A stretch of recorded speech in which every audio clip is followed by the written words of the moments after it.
Bienvenida a mi invitado y es un privilegio poder tenerlo con nosotros. Elías Amor, economista que desde España se conecta para hablar con nuestra audiencia acerca de lo que se puede vaticinar o lo que se ve venir después de esta unificación monetaria. ¿Cómo estás, Elías? Buenas tardes para ti. Gracias, Maite. Buenas tardes, buenos días para ustedes.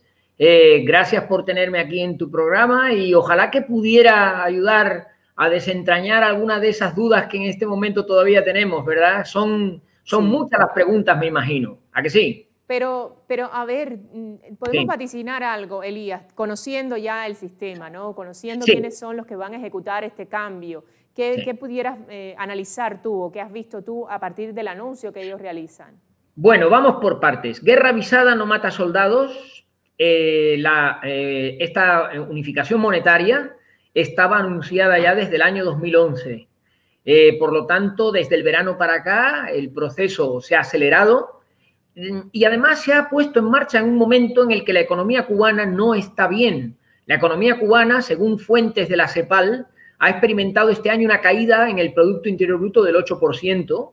La situación económica en Cuba es conocida de todos, no hay divisas, no se pagan los préstamos al Club de París, los salarios no aumentan, más bien todo lo contrario, no llegan para poder comprar las cosas que suben de precio. En un entorno como ese, adoptar medidas como estas que el gobierno se ha decidido a implementar a partir del 1 de enero, pues tiene un riesgo y el propio Díaz-Canel lo reconoció, que entraña riesgos. ¿Qué riesgos entraña? Pues, hombre, así de sopetón y de pronto, el riesgo más importante es un notable empobrecimiento para la población cubana en su conjunto, más de lo que están ahora. Porque es muy difícil que el gobierno pueda calcular lo que van a subir los precios y lo que tienen que subir los salarios para que el poder adquisitivo de los cubanos se mantenga después de esa devaluación que se ha anunciado del peso cubano con respecto al dólar, que es la segunda parte de esta historia. El efecto inmediato de esa devaluación va a ser una subida de precios de una magnitud difícil de estimar. Ni siquiera un gobierno que interviene en los precios con un ministerio puede saber hasta dónde puede llegar la presión inflacionista creada, por ejemplo, por el hecho de que la única moneda que va a quedar va a ser el peso cubano y va a haber que emitir mucho papel moneda para sustituirlo por los CUC al cambio de 1 por 24. Y en ese sentido, todo apunta a un escenario muy complejo, lleno de incertidumbres, en el que los que van a salir pagando el precio más alto son precisamente los más pobres, porque el gobierno cubano, aunque anuncia subsidios del gobierno para compensar a las familias y a los vulnerables, como llaman ellos, no va a tener capacidad económica suficiente para compensar esos precios y al final la gente...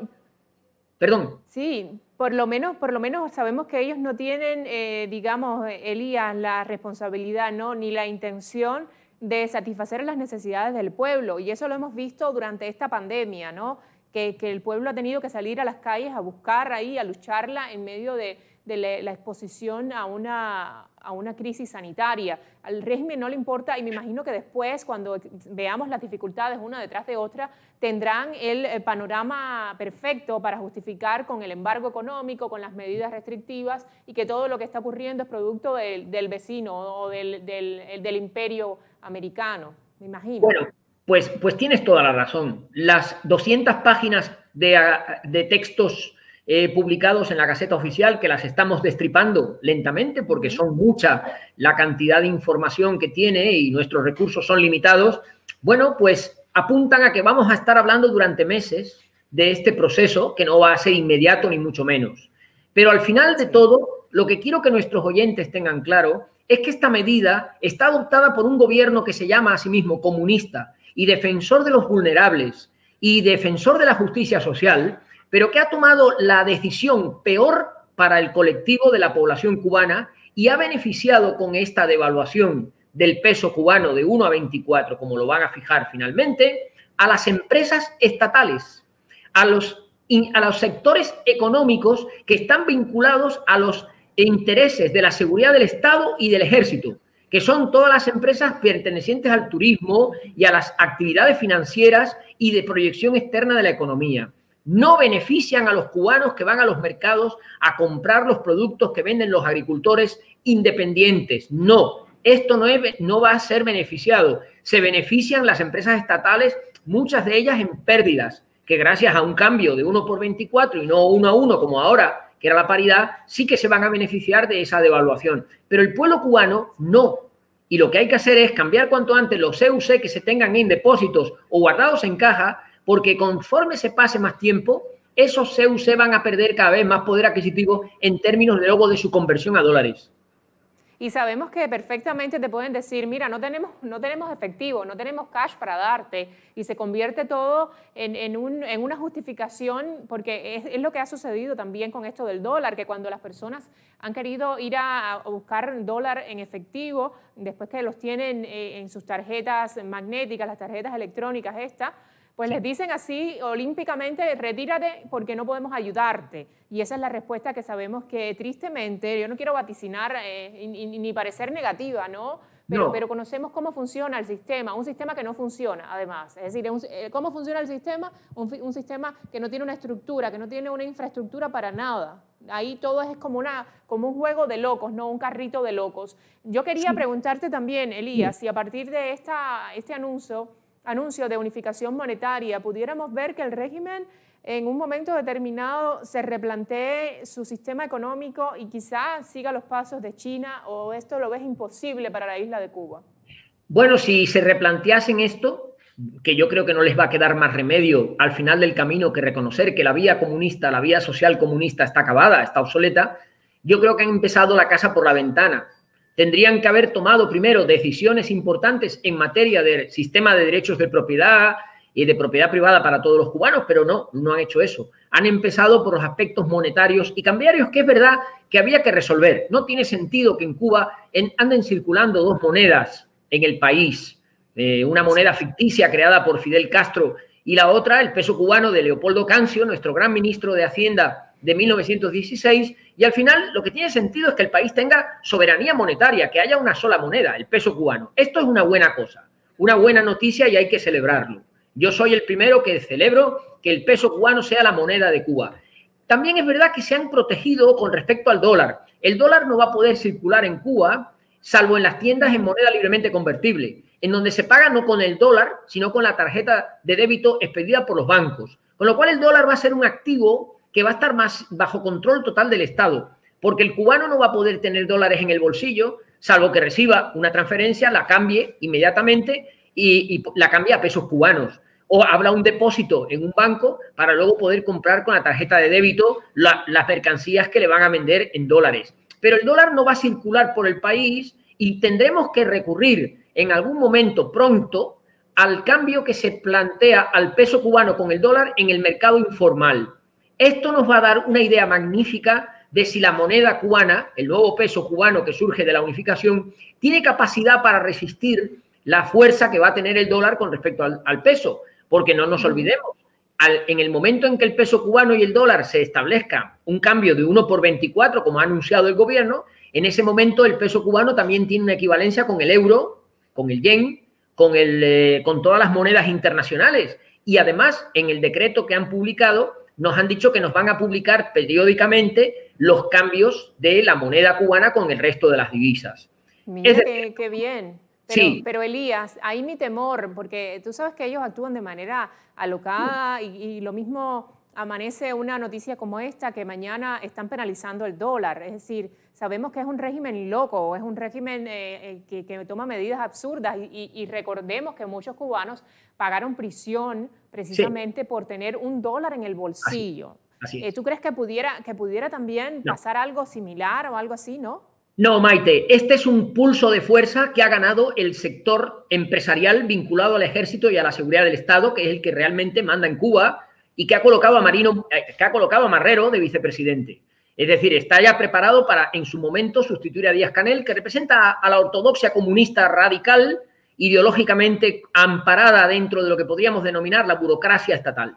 El golpe de fuerza del sector estatal empresarial, en mi opinión, no es reversible. Y esta medida ha sido aprobada directamente por ese colectivo, que es el contrapoder que existe en Cuba, al poder comunista. Esto demuestra que el poder comunista en Cuba no está fuerte. Esto demuestra que el poder económico está avanzando, además a pasos muy importantes. Han conseguido imponer un cambio que beneficia muchísimo a las empresas y no a la población, que habría sido lo más razonable. Han puesto un cambio de $1 por 24 pesos que presupone que el peso cubano y el CUC son la misma moneda, y no es verdad. De hecho, el CUC era una moneda que compraba productos y el peso cubano no. Es verdad que últimamente las dos monedas se habían depreciado porque el gobierno había fomentado que el CUC fuera perdiendo valor progresivamente, pero los fundamentales de la economía, que es lo que los economistas analizamos para conocer el tipo de cambio de una moneda con respecto de otra, no apuntan a $1 por 24 pesos cubanos. Más bien todo lo contrario, apuntan a cambios que cuando veamos en el mercado informal cómo se paga la moneda, nos situaremos en el entorno de los 50 pesos cubanos. Muchísimo, exactamente. Y eso es lo que de momento vemos, ¿no? Pero sabemos que un dólar en Cuba llegó a costar 100 y algo pesos cubanos. Efectivamente. Si mal no recuerdo, en la década del 90 o algo así.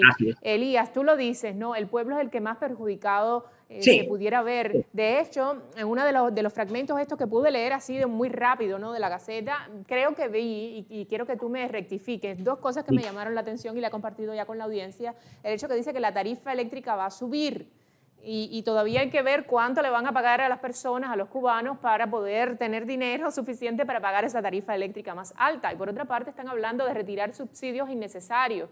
¿Qué subsidios innecesarios pudieran ser?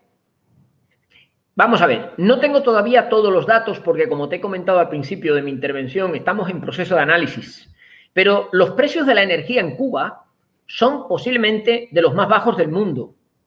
Y los comunistas lo que quieren es quitarle los subsidios para que los precios de la energía respondan más al coste de la misma. Cuba no tiene energía, Cuba no tiene fuentes de energía, las tiene que traer todas de fuera. El gobierno comunista no ha hecho inversiones en energías no renovables.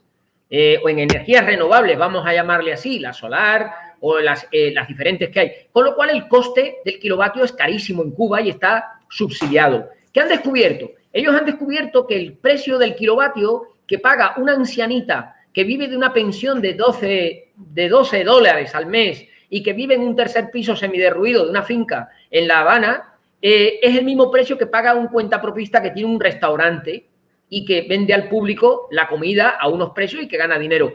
Eso lo tienen que cambiar. Y a mí lo que me extraña es que no lo hayan cambiado ya, porque eso es muy fácil de cambiar mediante una política de discriminación de precios. Han llegado a este momento para introducir esos cambios porque ahora lo que van a hacer es dar subsidios a las personas, no dar subsidios a las empresas. Las empresas sacarán los productos al mercado a su precio de coste y el gobierno, de manera graciosa, concederá el subsidio a la persona, en este caso a la señora mayor, que no tiene capacidad económica. Yo estoy convencido de que eso no va a salir bien, porque las políticas... Claro. Sí, y hemos sido testigos durante estas 6 décadas que todo lo que esté vinculado a un subsidio del gobierno es como agua, es como sal que se te va entre las manos, nadie tiene. Es decir, los ancianos hemos visto fotos que son gravísimas, brutales fotos de cuál es el deterioro del cubano cuando llega a un momento de la ancianidad y que no tiene un familiar en cualquier parte del mundo que le pueda mandar algo de dinero para poder sobrevivir. Están en situaciones precarias realmente. Correcto. Esto es lo que ellos han dicho que van a hacer. Yo no entiendo cómo lo van a hacer. Y habrá que esperar a ver qué resultados tiene este proceso, porque es verdad que, por ejemplo, si esa misma ancianita recibe todos los meses 30 dólares o 40 dólares de su familia en Estados Unidos, ya tiene un salario, además de su pensión, equivalente al promedio del salario en Cuba, con lo cual eso también es injusticia social. Es decir, el sistema comunista de Cuba está obsoleto, no tiene sentido. Ni chinos, ni vietnamitas, ni ningún país del este de Europa mantiene un modelo que ya no funciona y lo estamos viendo con las enormes contradicciones que se están acumulando encima de la mesa. Hay que levantar el mantel, limpiarlo bien y poner un mantel nuevo con una estructura económica orientada al sector externo, a la exportación, pero también a satisfacer las necesidades de los cubanos. Y la tarea de ordenamiento, Maite, yo lo siento mucho, no sirve para eso. Y en unos meses lo estaremos viendo.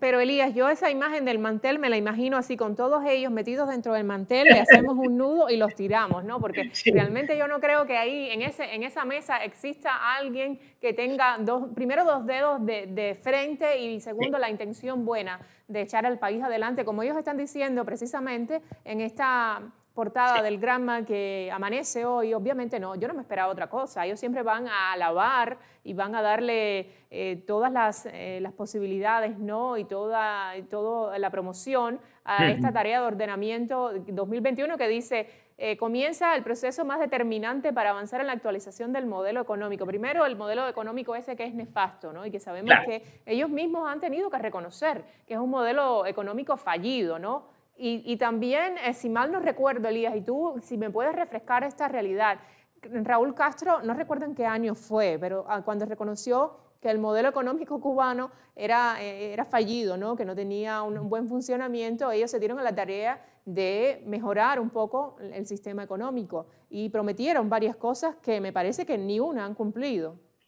Sí, la historia de Raúl Castro empezó cuando decidió que había mucho trabajador empleado en el Estado. Y dijo, bueno, vamos a autorizar licencias de trabajo por cuenta propia para que el empleo estatal disminuya, porque no podemos tener del orden de un 70% de la gente trabajando o más. En aquel momento estaba casi el 100% de los trabajadores cubanos dependiendo del Estado.